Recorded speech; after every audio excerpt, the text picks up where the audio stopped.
Welcome to the Korea Daily Briefing for May 7th, 2026. Let's get into the top stories making headlines today.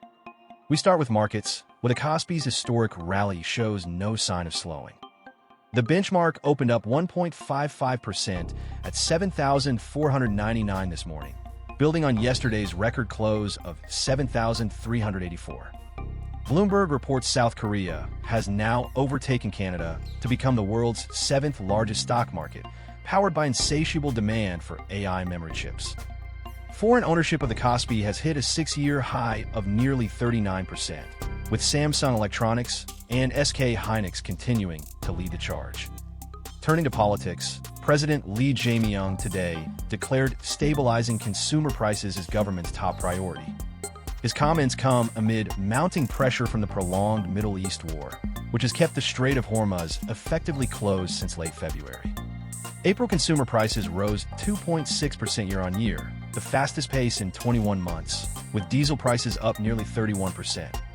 The Bank of Korea now expects inflation to approach 3% in May. In defense news, the Korean-made KF-21 Boramae fighter jet has received final combat suitability approval. The Defense Acquisition Program Administration confirmed Thursday that the air-to-air Block 1 variant has passed the last stage of system development.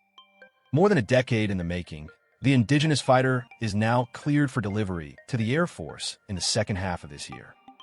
Hanwha Aerospace also disclosed plans to raise its stake in Maker Korea Aerospace Industries to roughly 8% by year-end.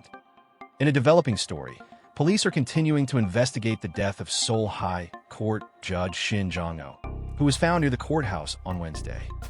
Shin had presided over former First Lady Kim Keon-hee's appeals trial last month, more than doubling her sentence to 4 years for stock manipulation and bribery. A handwritten apology note was reportedly found in his pocket, though it did not mention the trial, and investigators say they do not suspect foul play. And finally, in entertainment, SBS premieres romantic comedy My Royal Nemesis tomorrow night. It stars Lim Ji-yeon as a struggling actress possessed by the spirit of a Joseon-era villainess and Hyo Nam-joon as a ruthless chaebol heir. The drama anchors a packed May lineup that also includes TVN's military fantasy The Legend of Kitchen Soldier and Netflix's much-anticipated The Wonderfuls starring Park Eun-bin and Cha Eun-woo. That's all for today's Korea Daily Briefing. Thank you for watching.